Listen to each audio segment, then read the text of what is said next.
નમસ્કાર, આપ જોઈ રહ્યા છો મંતવ્ય ન્યૂઝ સમાચારોમાં આપની સાથે હું છું બંસી। વાત કરવામાં આવે તો જસદણ પંથકમાં વાતાવરણમાં અચાનક પલટો આવ્યો।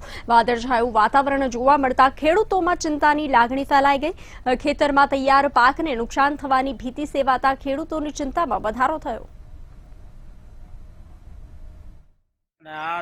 અમારા ઘઉં એકવાર ગયા માવઠામાં પહેલા છે અને પાછા પલળશે તો અમારે માઠી દશા બેસે। હવામાન ખાતાની કાલથી પાછી આગાહી છે અને થ્રેસરવાળાની એવી માઇન્ડ છે કે વારો આવતો નથી। રાત દિવસ થ્રેસરવાળા હાલે છે છતાં વારો આવતો નથી।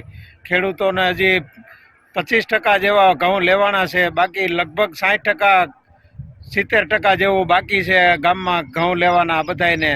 એટલે પાયમાલ થઈ જાય ખેડૂતો। અને હવામાન ખાતાવાળાએ આગાહી આપી છે કે 20 તારીખ સુધીમાં માવઠું ગમે ત્યાં પડી શકશે। તો હવે અમારે આ 5 વીઘાના મારે ચીણા છે અને જો આની ઉપર એક માવઠું તો થઈ ગયું છે, જો બીજું માવઠું થાય છે તો અમારે આ પાકને ફૂલ નુકસાની થાય છે। તો હવે અમારે આમાં તો શું છે કે એકવાર તો માવઠું થઈ ગયું ને બીજી વાર થાય છે તો અમારું બધો પાક બગડશે। તો સરકારને કહી કે સર્વે કરી। ગત સપ્તાહે અમરેલી જિલ્લામાં પડેલા કમોસમી વરસાદના કારણે થયેલા નુકસાન અંગે સરકાર દ્વારા એક સર્વે હાથ ધરવામાં આવ્યો છે। અમરેલીના વિવિધ વિસ્તારોમાં અલગ અલગ ટીમો દ્વારા સર્વે કામગીરી હાથ ધરવામાં આવી છે।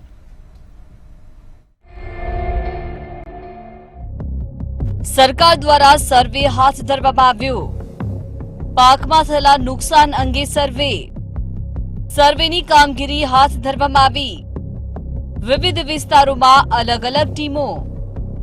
અમરેલી જિલ્લામાં સર્વેની કામગીરી શરૂ। અમરેલી જિલ્લામાં ગત સપ્તાહે પડેલા કમોસમી વરસાદના કારણે જિલ્લાના અનેક વિસ્તારોમાં ખેતી પાકને ભારે નુકસાન થયું છે। ત્યારે હવે સરકાર દ્વારા ખેતી પાકને થયેલા નુકસાનનો સર્વે હાથ ધરવામાં આવ્યો છે। ખેતીવાડી અને બાગાયત સહિતના વિવિધ વિભાગોના કર્મચારીઓની અલગ અલગ ટીમો બનાવી હાલમાં ખેતીની નુકસાનીનો સર્વે કરવામાં આવી રહ્યો છે। બગસરા તાલુકાના હમાપુર ગામની સીમમાં પણ સર્વેની કામગીરી હાથ ધરવામાં આવી છે। કમોસમી વરસાદ અને કરા પડવાની પરિસ્થિતિના હિસાબે બગસરા પંથકની અંદર રવિ સિઝનના પાકની નુકસાનીના અહેવાલો મળેલ છે। તેના આધારે અમારા ઓર્ડર રવિ પાકના સર્વે માટે થયેલ છે। તેમાં હામાપર મુકામે રવિ પાકના સર્વે જેવા કે ઘઉં, ચણા, ધાણા, ડુંગળી, લસણ તેવા પાકોનું હાલ સર્વેની કામગીરી ચાલુ છે। અને હામાપર મુકામે બે અલગ અલગ સર્વેની ટીમ બનાવી। કમોસમી વરસાદ બાદ સરકાર દ્વારા શરૂ કરવામાં આવેલી સર્વે કામગીરીથી ખેડૂતોમાં નારાજગી જોવા મળી રહી છે, જેનું મુખ્ય કારણ એ છે કે સર્વે કામગીરી મોડી શરૂ કરવામાં આવી।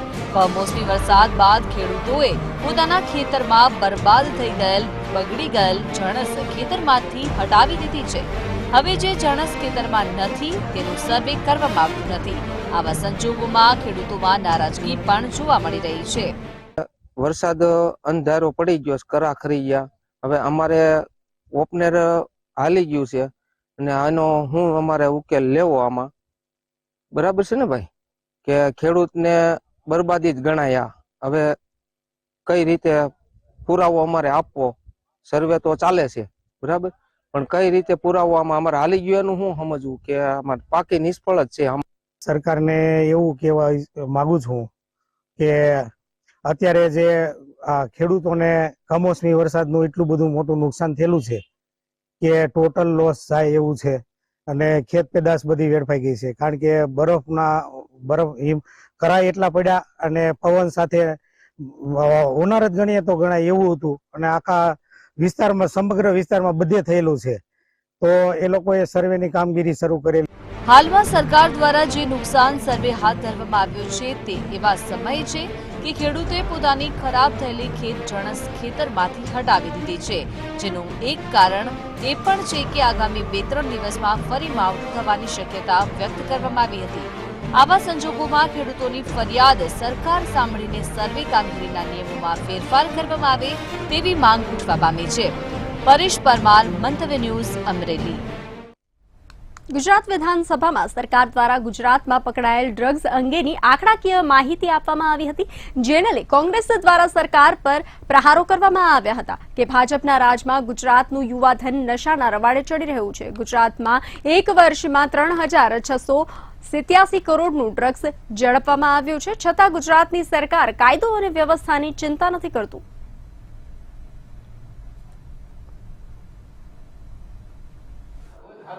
ગુજરાત રાજ્યનો જે કન્વિક્શન રેટ સજા અપાવવાનો દર જે છે એ 2.5% ઘટીને 1% થઈ ગયો, જ્યારે સમગ્ર રાજ્યનો NDPS તો જે કન્વિક્શન રેટ છે એ NCRB પ્રમાણે 2001 પ્રમાણે 77.9%નો છે.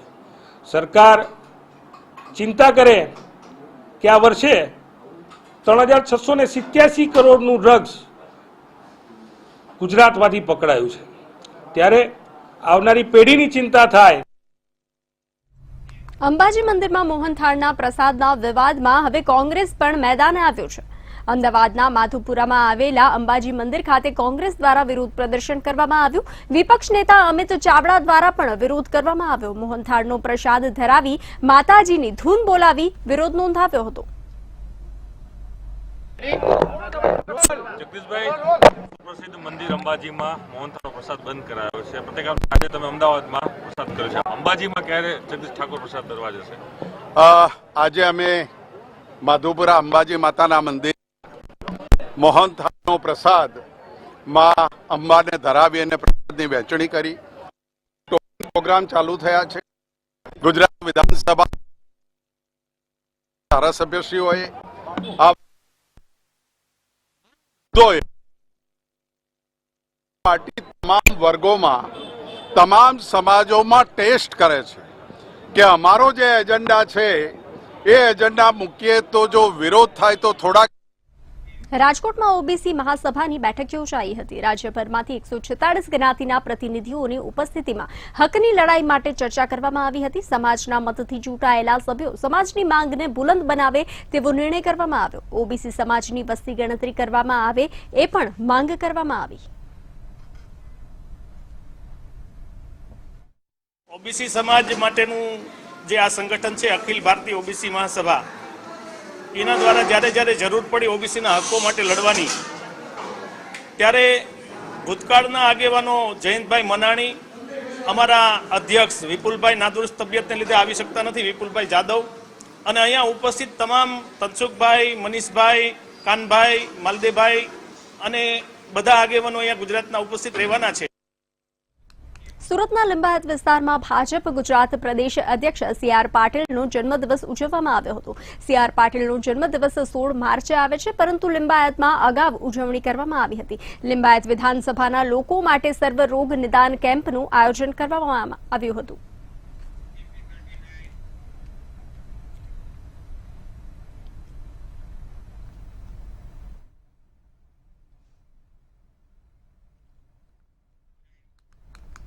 જૂનાગઢમાં પ્રાકૃતિક કૃષિ પ્રશિક્ષણ શોધ કાર્યશાળામાં રાજ્યપાલ આચાર્ય દેવવ્રત ઉપસ્થિત રહ્યા હતા. પ્રાકૃતિક ખેતી કરતા પ્રગતિશીલ ખેડૂતો આત્મા પ્રોજેક્ટના અધિકારીઓ અને જિલ્લાના અધિકારીઓ સાથે પ્રાકૃતિક ખેતીનો વ્યાપ વધારવા માટે સંવાદ કર્યો હતો, જેમાં કહ્યું કે હવે પ્રાકૃતિક ખેતીને એક મિશન તરીકે રાજ્યભરમાં તેજીથી આગળ વધારવામાં આવશે. આ માટે એક યોજના તૈયાર કરી દેવામાં આવી છે. વધુમાં કહ્યું કે દરેક તાલુકામાં 10-10 ગામોનું એક ક્લસ્ટર સમૂહ પણ બનાવવામાં આવશે.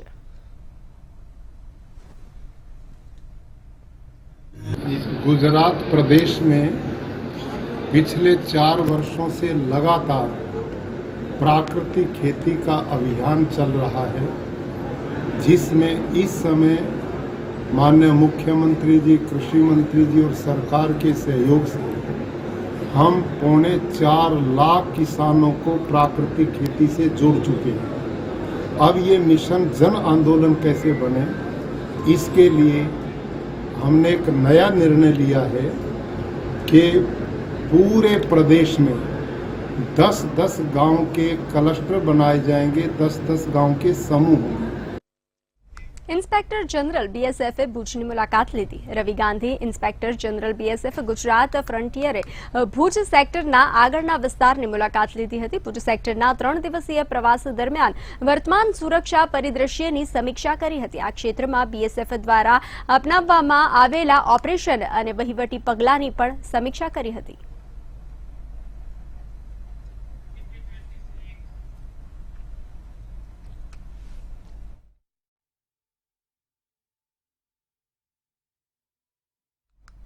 ગાંધીનગરમાં 14 માર્ચે લેવાનાર ધોરણ 10 અને 12ની પરીક્ષાને લઈ તંત્રએ તૈયારીઓ પૂર્ણ કરી દીધી છે. સ્ટ્રોંગ રૂમમાં ચુસ્ત બંદોબસ્ત રાખવામાં આવી રહ્યો છે. મહત્વપૂર્ણ છે કે ધોરણ 10માં કોરોનાના કારણે માસ પ્રમોશન મળ્યું હતું, જેના પરિણામે વિદ્યાર્થીઓ પ્રથમ વખત બોર્ડની પરીક્ષા આપવા જઈ રહ્યા છે, જેના પરિણામે તંત્ર પણ પૂરી તકેદારી રાખી રહ્યું છે. મંગળવારથી માધ્યમિક શિક્ષણ બોર્ડ દ્વારા ધોરણ 10 અને 12ની પરીક્ષાનો પ્રારંભ થઈ રહ્યો છે. 9 લાખથી વધુ વિદ્યાર્થીઓ ધોરણ 10ની પરીક્ષા આપશે. આ ઉપરાંત ધોરણ 12ની અંદર પણ 1 લાખથી વધુ વિદ્યાર્થીઓ પરીક્ષા આપવાના છે. ત્યારે ગાંધીનગર જિલ્લાની અંદર પણ રાજ્ય સરકારના બોર્ડ દ્વારા ચુસ્ત બંદોબસ્ત ગોઠવી દેવામાં આવ્યો છે. અને ગાંધીનગરમાં આપ જોઈ શકો છો કે ગાંધીનગરમાં જે 10મા અને 12માના વિદ્યાર્થીઓની પરીક્ષાઓ લેવામાં આવનાર છે તેનો સ્ટ્રોંગ રૂમ પણ બનાવી દેવામાં આવ્યો છે. ગાંધીનગર સેક્ટર 16ની માધ્યમિક શાળામાં પોલીસના ચુસ્ત બંદોબસ્ત વચ્ચે કંટ્રોલ રૂમ અને સ્ટ્રોંગ રૂમ બનાવી દેવામાં આવ્યો છે. સીસીટીવી નેટવર્ક સાથે જોડાયેલા આ સ્ટ્રોંગ રૂમમાં એકદમ કડક સુરક્ષા વ્યવસ્થા ગોઠવી દેવામાં આવી છે, જેની અંદર ધોરણ 10 અને 12ના વિદ્યાર્થીઓના પ્રશ્નપત્રો સ્ટ્રોંગ રૂમમાં રાખવામાં આવશે. અને આ સ્ટ્રોંગ રૂમની ઉપર 24 કલાક ફરતે ગાંધીનગરમાં ચુસ્ત બંદોબસ્ત ગોઠવી દેવામાં આવ્યો છે. ગાંધીનગરમાં પોલીસ બંદોબસ્ત સાથે સીસીટીવી નેટવર્ક પણ ઊભું કરી દેવામાં આવ્યું છે. હવે જોઈએ કે ધોરણ 10 અને 12ની પરીક્ષા બાળકો શાંતિપ્રિય રીતે આપશે અને તેની અંદર કોઈ ગેરરીતિ ન થાય તે માટે બોર્ડ દ્વારા સંપૂર્ણ પ્રયાસ કરવામાં આવ્યો છે. ઉજ્જવલ વ્યાસ, મંતવ્ય ન્યૂઝ, ગાંધીનગર. નવસારી જિલ્લાના વાસદા તાલુકાના રવાણિયા ગામે સામૂહિક આપઘાતની ઘટના બની છે. પતિ પત્નીએ બાળકોનું ગળું ઘોટી પોતે પણ આત્મહત્યા કરી લીધી હતી. જોકે તપાસમાં સામે આવ્યું છે કે સમગ્ર કામ આયોજનપૂર્વક કરવામાં આવ્યું હતું. સામૂહિક આપઘાત પહેલા પરિવારે સાથે સમય પસાર કર્યો હતો. પરિવાર બહાર ફર્યો અને હોટેલમાં ભોજન લઈ ઘરે પરત ફર્યો હતો. ત્યારબાદ સમગ્ર ઘટનાને અંજામ આપવામાં આવ્યો હતો. મહત્વપૂર્ણ છે કે હાલ તપાસ ચાલી રહી છે. સામૂહિક આપઘાત જ છે કે પછી હત્યા અને સમગ્ર સામૂહિક આપઘાત પાછળનું કારણ શું તે સવાલોના જવાબ તો સંપૂર્ણ તપાસ બાદ જ સામે આવશે.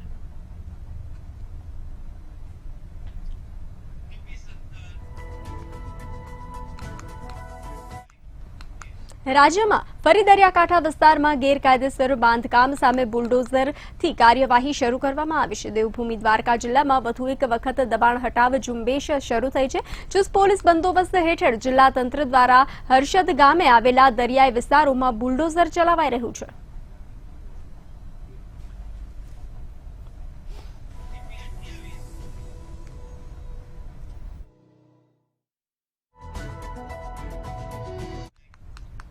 સુરતના વેસુ વિસ્તારમાં હિન્દુ યુવતીને પ્રેમજાળમાં ફસાવી વિધર્મી યુવકે દુષ્કર્મ આચર્યું હોવાની ઘટના સામે આવી છે.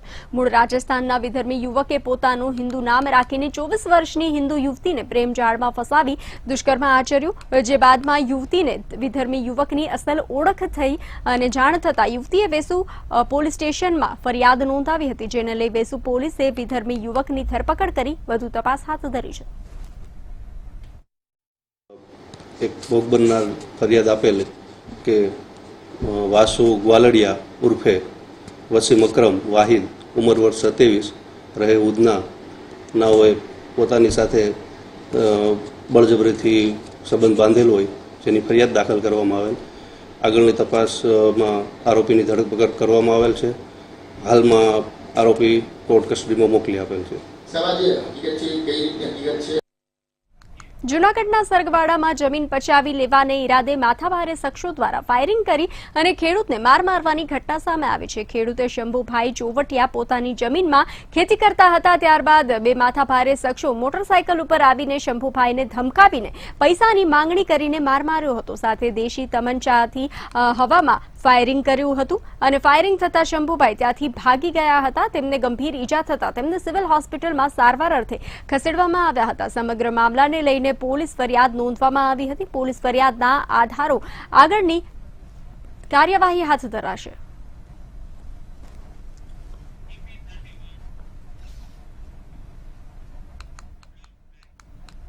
થોડા સમય પહેલા વાડજમાં આંગડિયા પેઢીના કર્મચારીની નજર ચૂકાવીને સોનાના દાગીના ભરેલી બેગ લઈ જવાનો બનાવ બન્યો હતો. આ બનાવમાં વધુ એક આરોપીને અમદાવાદ ક્રાઇમ બ્રાન્ચે ઝડપી પાડ્યો છે.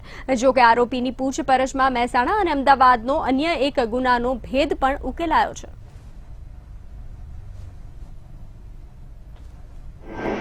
વાડજ વિસ્તારમાં આવેલ અમૃત કાંતિ આંગડિયા પેઢીના બે કર્મચારી દેવાભાઈ ઠાકોર તથા કનુભાઈ પ્રજાપતિ તેઓની ઓફિસથી કિંમતી પાર્સલો લઈ એક્ટિવા ઉપર નીકળેલ તે દરમિયાન બે અજાણ્યા ઇસમો બાઇક ઉપર આવેલ અને તેમની એક્ટિવા ઉપર રાખેલો થેલો લઈ લૂંટ કરી ભાગી ગઈ. જે જાહેર રસ્તા ઉપર લૂંટ કરેલ હોય, ગંભીર પ્રકારનો બનાવ હોય. ક્રાઇમ બ્રાન્ચની ટીમ આ ગુનાને શોધી કાઢવા કાર્યરત હતી. દરમિયાન આજ રોજ ક્રાઇમ બ્રાન્ચની ટીમને મળેલ બાતમી હકીકત આધારે આ ગુનામાં સંડોવાયેલ એક આરોપી ઉપેશ મોહનભાઈ અભંગેને ઝડપી પાડવામાં આવ્યો છે. ખાલિસ્તાન તરફી જૂથ દ્વારા ઇન્ડિયા વર્સિસ ઓસ્ટ્રેલિયા મેચમાં વિક્ષેપ પાડવાની ધમકીઓનો મામલે ક્રાઇમ બ્રાન્ચના સાયબર સેલ યુનિટે મોટી સફળતા હાથ લાગી છે. મધ્યપ્રદેશમાંથી 2 આરોપીઓ પકડાયા છે. સિમબોક્સ ટેકનોલોજી ઉપયોગ કરીને મેચ પહેલા ગુજરાતીઓને મોબાઈલ પર ધમકીઓ આપવામાં આવી હતી. પીએમ મોદી અને ઓસ્ટ્રેલિયાના પીએમ અમદાવાદમાં હતા ત્યારે જ ધમકીઓ આપવામાં આવી હતી. ત્યારથી અમદાવાદ ક્રાઇમ બ્રાન્ચે લોકેશન ટ્રેક કરવાનું શરૂ કર્યું હતું. મધ્યપ્રદેશ, યુપી, બિહાર અને પંજાબના અલગ અલગ સ્થળો લોકેશન મળી રહ્યા હતા. જ્યારે પાકિસ્તાન તરફથી અલગ અલગ કેફ ટ્વીટ હેન્ડલ દ્વારા ધમકીઓ પણ આપવામાં આવી હતી. આખરે મધ્યપ્રદેશના સતના અને રીવામાંથી ગેરકાયદેસર એક્સચેન્જ થયેલા ઝડપાયા છે.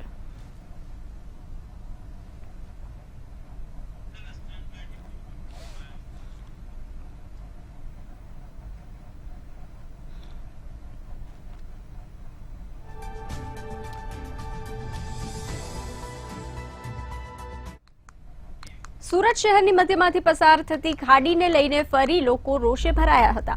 વરાછા વિધાનસભા ધારાસભ્ય કુમાર કાનાણીએ પણ આ બાબતે પાલિકાને પત્ર લખ્યો હતો.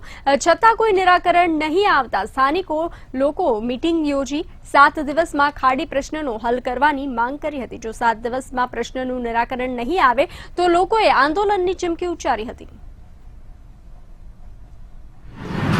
આ ખાડીની અંદર ભયંકર ગંદકી થાય છે. ઝાડી ઝાખરા એટલા બધા વધી ગયા છે. છેલ્લા 1-2 વર્ષથી આની કોઈ સફાઈ થઈ નથી અને મચ્છરનો એટલો બધો ત્રાસ છે કે કોઈ પાર્ટીને અમે નહીં રજૂઆત કરી હોય એવું નહીં. છેલ્લા 6 મહિનાની અંદર બધી જ પાર્ટીને રજૂઆત કરેલી. બધાએ કોર્પોરેશનને 22 પ્રમુખોએ 22 સોસાયટીના પ્રમુખોએ લેટર પેડ ઉપર રજૂઆત કરી. કુમારભાઈ કાનાણી અમારા એમએલએને એણે લેટર લખ્યો. સાઈડ ઉપર અધિકારીઓ આવ્યા, પરિણામ 0. કોઈ પરિણામ આવ્યું નથી. મચ્છર જ્યાં જરૂર છે ત્યાં બેટરીઓ કરતા નથી અને દરેક પબ્લિકને હેરાન કર્યા કરે છે અને અવારનવાર રજૂઆત કરવા છતાં કોઈને કાંઈ નિરાકરણ નથી. અને આ ફેરી જો આ પાણી બધું બંધ નહીં થાય, ગટર બંધ નહીં થાય, શરૂઆત નહીં કરે તો અમે દરેક સોસાયટીના દરેક પ્રમુખો અને બૈરાઓ છોકરાઓ સાથે અને જન આંદોલન કરશું. અમારી એટલી તાકાત છે કે એકદાણ અમે નગરપાલિકાને અમારી તાકાત દેખાડશું. ગુજરાતના પ્રસિદ્ધ મંદિર સાળંગપુરમાં આવનારા 6 એપ્રિલે કેન્દ્રીય ગૃહમંત્રી અમિત શાહની હાજરીમાં હનુમાનજીની મૂર્તિનું લોકાર્પણ કરવામાં આવશે. 54 ફૂટની પંચધાતુમાંથી બનેલી મૂર્તિ સાથે 55 કરોડના ખર્ચે નવનિર્માણ પામનાર ભોજનાલયનું પણ અમિત શાહના હસ્તે લોકાર્પણ કરવામાં આવશે. ગુજરાતમાં સાળંગપુર વર્ષોથી આસ્થાનું કેન્દ્ર રહ્યું છે. લોકો દૂર દૂરથી હનુમાનજીના દર્શન કરવા માટે આવે છે. ત્યારે વધુ એક વિશાળ મૂર્તિ જોડાતા એક અલગ જ નજારો આવનારા દિવસોમાં જોવા મળશે. ગામની અંદર પ્રત્યક્ષ હનુમાનજી મહારાજ સાક્ષાત બિરાજમાન છે.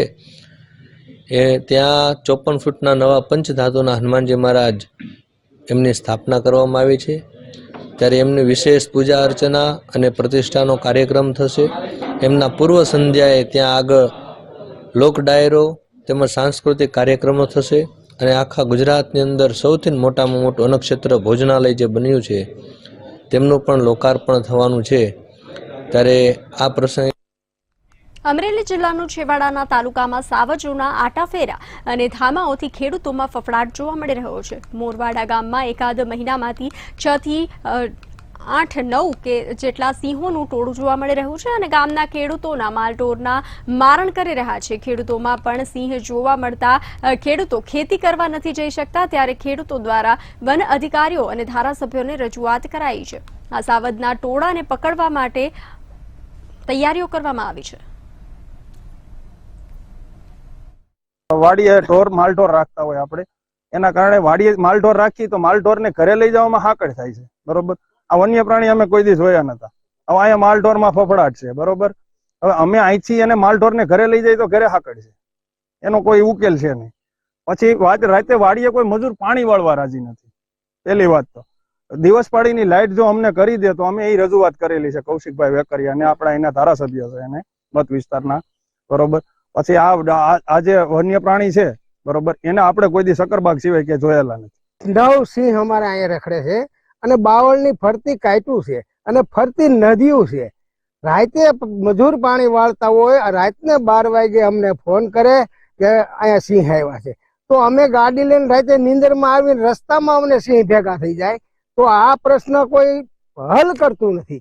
અમારે અત્યાર સુધી ધાણાના વાવેતર હતા, ઘઉંના હતા, અમે સોરી સુપી પાણી 2-4 જણા ધ્યાન રાખી અને અમારા ઢોર મારી નાખે. બનાસકાંઠા જિલ્લાના કાંકરેજમાં સદારામ બાપાની જન્મ જયંતિ ઉજવવામાં આવી હતી. થરા ખાતે શોભાયાત્રા કાઢી ઉજવણી કરવામાં આવી હતી, જેમાં મોટી સંખ્યામાં ભક્તો જોડાયા હતા.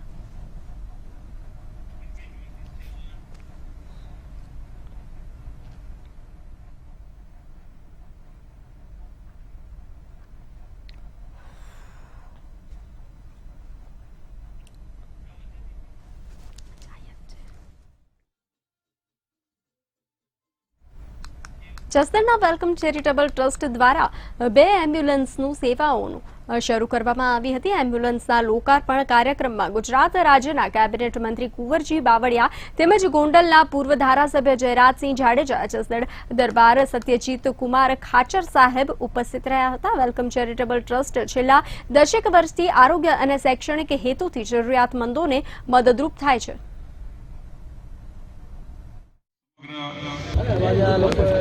વેલકમ ચેરિટેબલ ટ્રસ્ટ જેમણે આજે સૌ લઘુમતી સમાજની ઉપસ્થિતિમાં અને સૌ સમાજની ઉપસ્થિતિમાં આ બંને એમ્બ્યુલન્સનું મેં લોકાર્પણ કર્યું છે.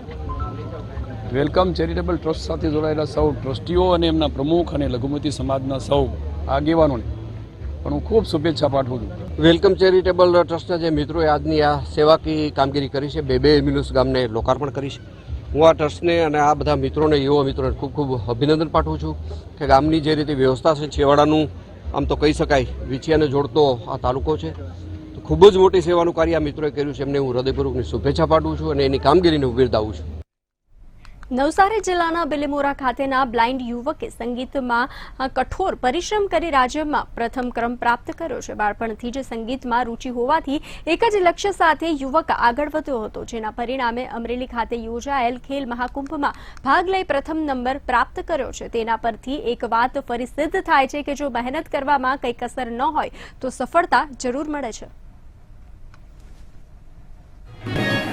બાળપણથી જ એટલે કે 3 વર્ષનો હતો ત્યારથી જ સંગીત શીખું છું. હું મહાગુજરાત સંગીત સમિતિમાં વિશારદ થઈ ગયો છું અને બૃહદ ગુજરાત સંગીત સમિતિમાં વિશારદ થવાની તૈયારી કરું છું. મારા કલાગુરુનું નામ સુમનભાઈ પટેલ છે.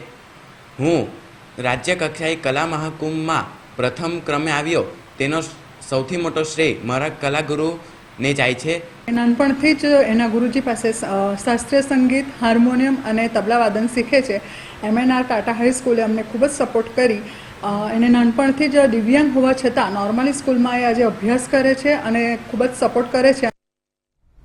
અમદાવાદમાં ગુજરાત આયુર્વેદ ઔષધ મેન્યુફેક્ચરર એસોસિએશન દ્વારા ગામા ઉડાન 2023નું આયોજન કરવામાં આવ્યું હતું, જેમાં આયુર્વેદની વિશ્વ ફલક ઉપર આગળ લઈ જવા માટે થઈને આયુર્વેદ સાથે જોડાયેલા 250થી વધારે આયુર્વેદિક ઉદ્યોગપતિઓએ ભાગ લીધો હતો. ગામમાં નવા જોડાયેલા 18 જેટલા નવા કમિટી મેમ્બરોનું સ્વાગત કરવામાં આવ્યું હતું. આ કાર્યક્રમમાં મેન્યુફેક્ચરર એસોસિએશનના પ્રેસિડેન્ટ ભાવેશ જોશી, વાઘ બકરીચાના ડિરેક્ટર પરાગ દેસાઈએ ખાસ મહેમાન તરીકે હાજરી આપી હતી. આજના કાર્યક્રમનો મુખ્ય ઉદ્દેશ બધાને એનલાઇટ કરવાનો છે, બધાને ભેગા કરવાનો છે, કારણ કે આયુર્વેદિક ઇન્ડસ્ટ્રી એક સૌથી વધારે બૂમિંગ ઇન્ડસ્ટ્રી છે ઇન્ડિયા અને ગ્લોબલ ફોરમ પર, અને આ અનટેપ ઓપોર્ચ્યુનિટી જે આપણને દેખાવાની છે અને મળવાની છે, જેવી રીતે યુગાને મળી છે એવી રીતે હવે જમાનો આયુર્વેદનો આવવાનો છે. અને અમારો બધાનો મોટો એક જ છે, ફક્ત ગુજરાતમાં નહીં, ઇન્ડિયામાં પણ નહીં, ઘરે ઘરે આયુર્વેદ વિશ્વ લેવલ પર પહોંચાડવાનું છે, એ અમારો મોટો છે. એના ભાગરૂપે આજે અમે બધા ભેગા થયા છે. પણ આદરણીય પ્રધાનમંત્રી મોદીજીનો ઉદ્દેશ છે કે આયુર્વેદ ઇન્ડસ્ટ્રીને વિશ્વ ફલક પર લઈ જવું, અને તેના પ્રયત્નના ભાગરૂપે ગુજરાતમાં આયુર્વેદ ઇન્ડસ્ટ્રી અત્યારે બહુ જ સારા લેવલે ડેવલપ થવા જઈ રહી છે. અને એના માટે ગુજરાતના અલગ અલગ વિસ્તારમાં જે લોકો આયુર્વેદ ઉત્પાદન કરી રહ્યા છે તે બધા જ મેન્યુફેક્ચરર અહીં સાથે મળીને વધુમાં વધુ સારા ઉત્પાદન કરી શકીએ, વધુમાં વધુ સારી પ્રોડક્ટ, ગુણવત્તાયુક્ત પ્રોડક્ટ બનાવીએ અને વિશ્વ લેવલ પર આયુર્વેદના પ્રોડક્ટને લઈ જઈએ, તેની વિચારણા અને મંથન કરવા માટે આજે અમે સૌ ભેગા થયા છીએ. આયુર્વેદનું પરસેપ્શન ઇન્ડિયાની બહાર ઘણું સ્ટ્રોંગ છે ઇન્ડિયા કરતાં, અને આ લોકો એમના બ્રાન્ડ્સ થકી ઇન્ડિયામાં એ પોપ્યુલરાઇઝ કરી રહ્યા છે. ડિપાર્ટમેન્ટ ઓફ આયુષ એક નવું મોદી સરકારનું ડિપાર્ટમેન્ટ છે, એ લોકોએ બી ઘણી મહેનત કરી છે. અને મને આનંદ છે કે આજે હું આ બધાને મળ્યો, અને એ લોકોનું જે ફોકસ છે એ ક્વોલિટી પર છે, પેકેજિંગ પર છે અને એક્સપોર્ટ પર છે. એટલે આ એક અલાઇન છે ઇન્ડિયા વિઝન જોડે. આપણે બધા જાણીએ છીએ એમ ઇન્ડિયાની બહાર ઇન્ડિયા યોગાના લીધે વધારે જણાય છે, આયુર્વેદના લીધે વધારે જણાય છે. અને કસ્ટમરને કેમિકલ ફ્રી જેન્યુઇન વસ્તુઓ જો મળશે તો ચોક્કસ કસ્ટમરને બી ફાયદો થશે ને એસોસિએશનના મેમ્બરોને બી ફાયદો થશે. હાલ સમાચારોમાં આટલું જ. મને આપશો રજા. નમસ્કાર.